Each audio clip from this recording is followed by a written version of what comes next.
Hey everyone, welcome back to our channel. So today I'm going to teach you how to achieve the wraparound curl, which is probably the easiest way to curl your hair. So let's go ahead and jump right in.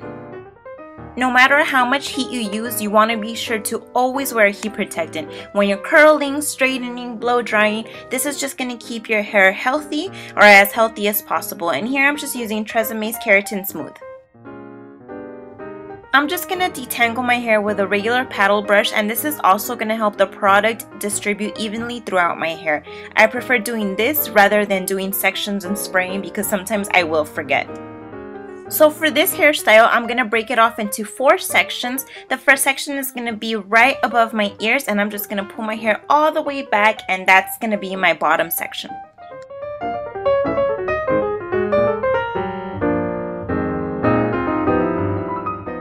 For this particular curl, I prefer my curls to be a lot tighter and smaller, so each strand of hair that I curl is going to be no more than about an inch.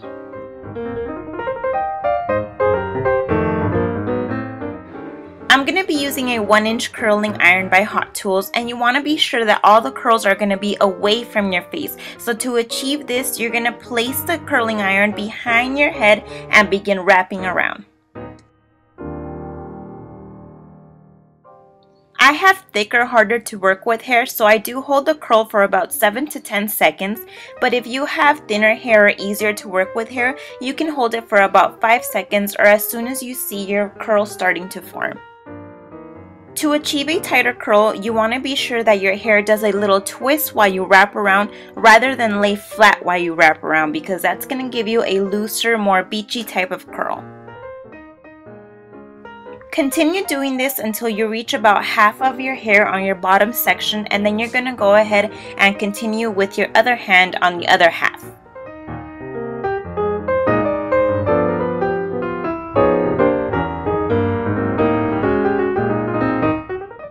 So once half of your bottom section is complete, you're going to take your curling iron with the opposite hand that you were using, and you're going to place this behind your head and wrap around with the opposite hand. And this is just going to make sure that your curls both face away from your face. I was obviously a little bit too pumped up for something in this video because I cannot stop singing and dancing. Look at me, I'm like filming a music video here.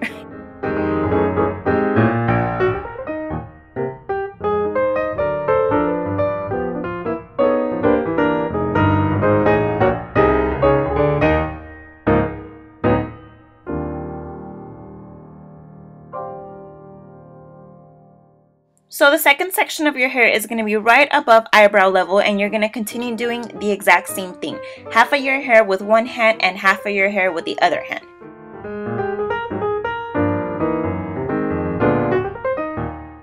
And you want to be sure to detangle each section of hair, just because while you clip it up there, it can get tangled again and your curl is just not going to look cute.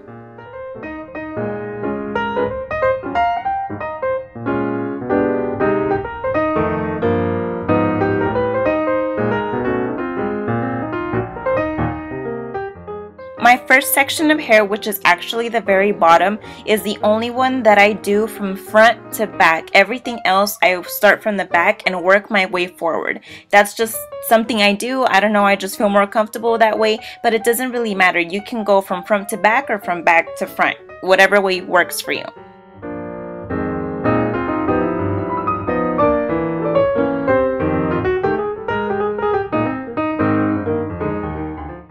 As you work your way to the top of your hair, you're going to start working with smaller sections of hair, and you're going to hold them on the curling iron for just a few seconds longer. And this is going to work great, especially if you have layered hair, because it's going to give you that waterfall kind of look as your curls get tighter towards the top.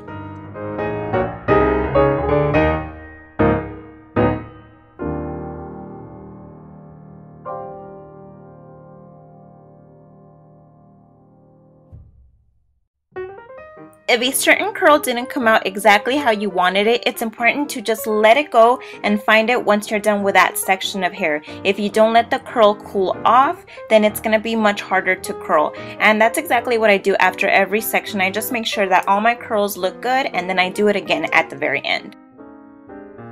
So my crown is going to be the very last section of hair that I curl, and for this particular step you want to be sure that you part your hair whichever way you're going to part it that day, because your curls are going to be going in that direction. So as you can tell, I do have frizzy, hard to manage, and sometimes very curly hair. And if you're like me, you can do this step also. So what I do is take my straightener and straighten about 2 inches at the very root, just to give the crown of my hair, which is going to be the frame of your face, a more sleek appearance. And it's just going to make sure that those little flyaways calm down. It's just going to be a good step.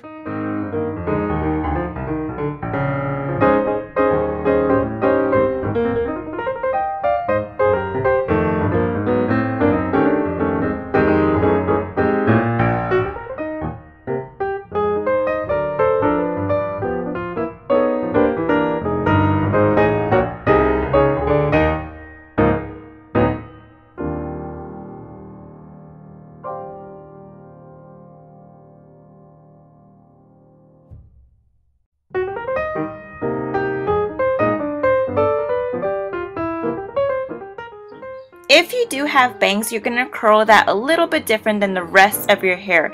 You're going to lay them flat on the curling iron rather than let them twist around like the rest of your hair. And this is just going to give them a more flowy look, and it's just going to make them easier to blend with the rest of your hair.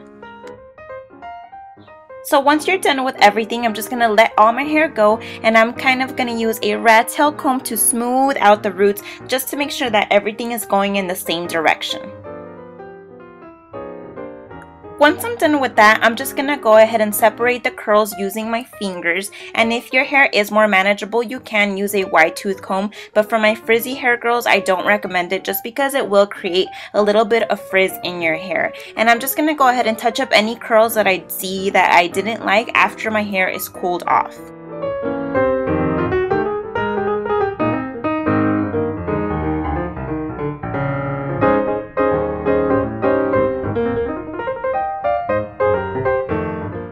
The thing that I love most about these tight wraparound curls is that they're so versatile. You can wear them like I'm wearing them here with a swipe swept look.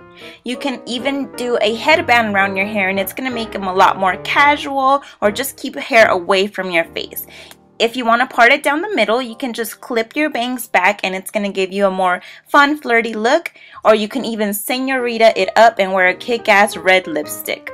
So that's it for this hair tutorial. I hope you guys enjoyed this look, and thank you so much for watching. I'll see you next time. Bye!